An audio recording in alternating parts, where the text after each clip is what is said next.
জীবন শুরুর জায়গায় আল্লাহ তাআলা আমাদের সবাইকে মুমিন বান্দা হয়ে কবরে যাওয়ার তৌফিক দান করুন। দুনিয়াতে আমরা যতদিন থাকবো যে যেখানে ঈমানের সাথে, ইজ্জতের সাথে, নেক আমলের সাথে বন্ধুত্ব রেখে যেন থাকতে পারি, রব্বুল আলামিন আমাদের সবাইকে সে তৌফিক দান করুক। আমিন।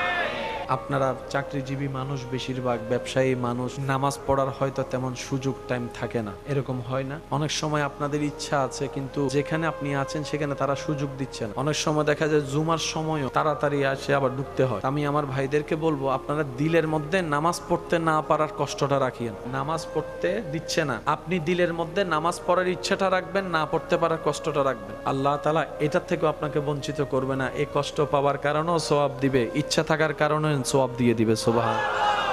এটা নবী রাহমাতুল লিল আলামিনের উম্মতদের জন্য আল্লাহর একটা স্পেশাল সুযোগ। আগের যুগের উম্মতেরা করলে সওয়াব হতো, কিন্তু নবী রাহমাতুল লিল আলামিনের কারণে আল্লাহ তাআলা আমাদেরকে এমন মর্যাদা দিয়েছেন, আমরা নিয়ত করলেই লেখনেওয়ালা সওয়াব লেখা শুরু করে দেয়। সুবহানাল্লাহ।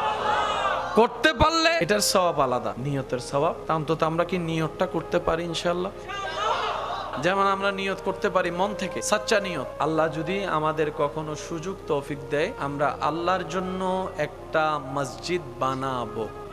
5 জনে বলছেন ইনশাআল্লাহ, আর সবাই চুপ ছিলেন। আল্লাহ যদি তৌফিক দেয়, আমরা আমাদের নিজেদের হালাল উপার্জনে আমাদের বেঁচে থাকা মা বাবাকে হজ করানোর চেষ্টা করব। নিয়ত করতে কি কোনো টাকা লাগে?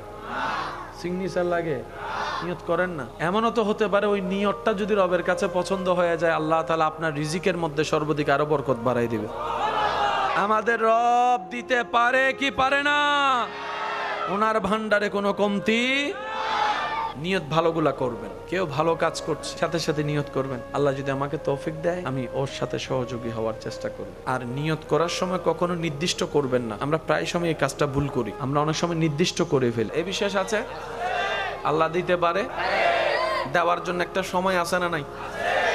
ওই সময়টা পর্যন্ত অপেক্ষা করার নাম ধৈর্য। মনে করেন আল্লাহ তাআলা আপনার তকদিরে লিখে রেখেছে আমার এই বান্দার 2032 সালে তার জীবন পাল্টাবে। এখন আপনি আমি যদি মাথা ফাটাই ফেলেও রক্ত বের করি, 25 সালে এগুলা কিচ্ছু হবে।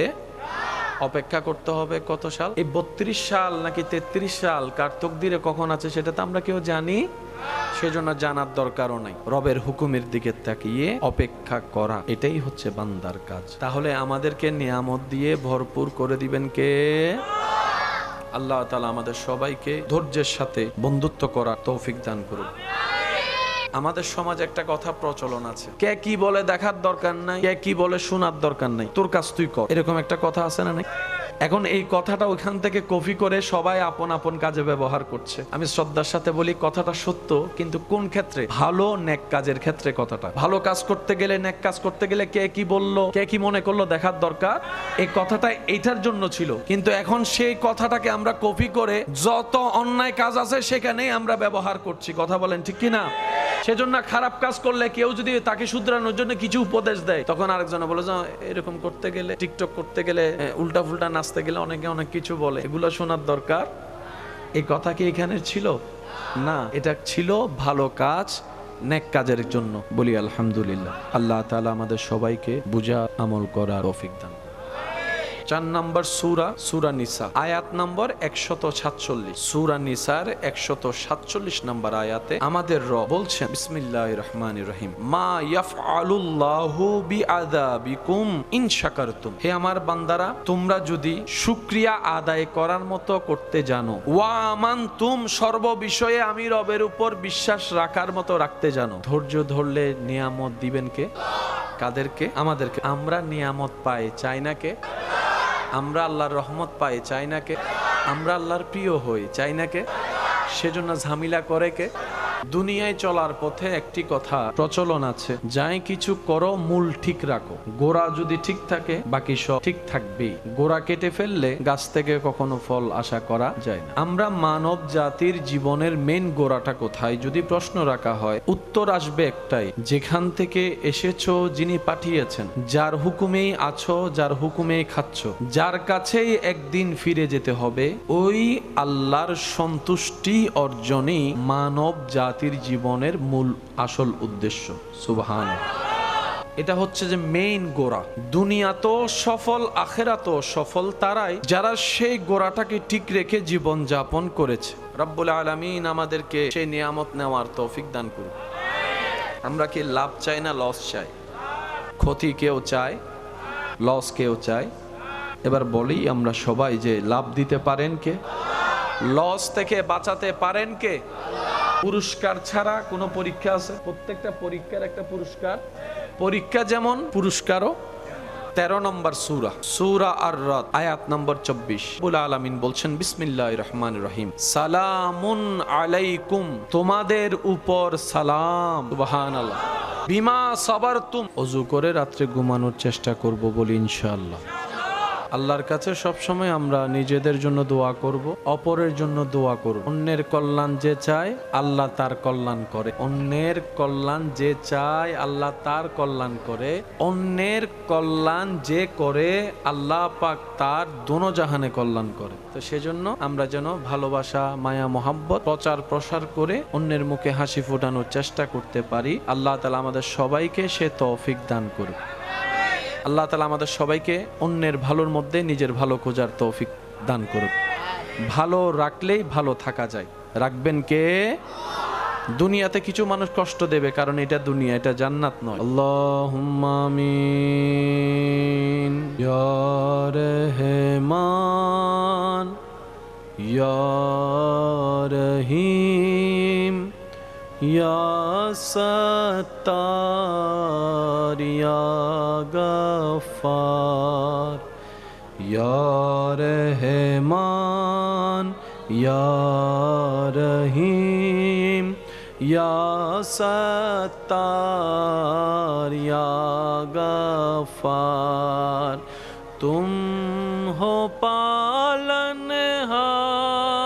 মেরা, कर दो बेड़ा पार, तुम हो पालनहार मेरा, कर दो बेड़ा पार, या रहमान या रहीम या सत्तार या गफ्फार। अल्हम्दुलिल्लाहि रब्बिल आलमीन वस्सलातु अला नबील करीम व अला आलिहि व আসহাবিহি আজমাইন। রব্বুল আলামিন মেহেরবানি করে আজকের এই মাহফিলকে তোমার রহমতের দরবারে তুমি কবুল আর মঞ্জুর করো। আল্লাহ, যারা সাজিয়েছেন, সাজানোর জন্য যারা প্রকাশ্যে গোপনে সহযোগিতা করেছেন, মওলা প্রত্যেকজন খাদেমের খেদমতকে তুমি কবুল আর মঞ্জুর করো। আল্লাহ, যারা সশরীরে উপস্থিত হয়েছেন, এখনো আছেন, হয়েছিলেন, দূর থেকে শুনেছেন, মওলা প্রত্যেকজনের হাজিরিকে তোমার রহমতের দরবারে তুমি কবুল করো।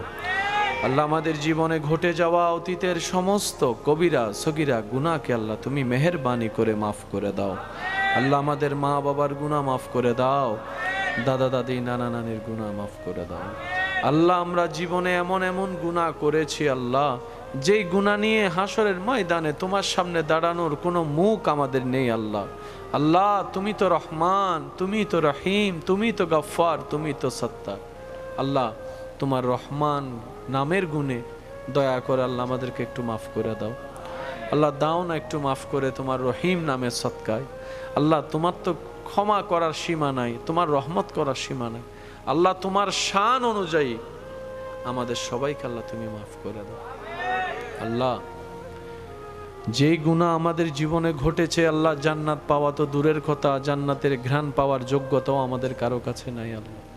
তুমি যদি দয়া না করো আল্লাহ, কেউ পার পাবো না। তুমি শেষ বিচারের আদালতে করবে বিচারে হাকিম হই, আমরা তোমার ক্ষমার যোগ্য নই দয়াল, আমরা তোমার ক্ষমার যোগ্য নই। রব্বুল আলামিন তোমার রহমতুল লিল আলামিন নবীর নবুয়তের সদকায় রহমতের চাদরের সদকায় আল্লাহ আমাদের সবাইকে তুমি মাফ করে দাও। আল্লাহ আমাদের সবাইকে তোমার প্রিয় বান্দা হিসেবে কবুল করে নাও রব্বুল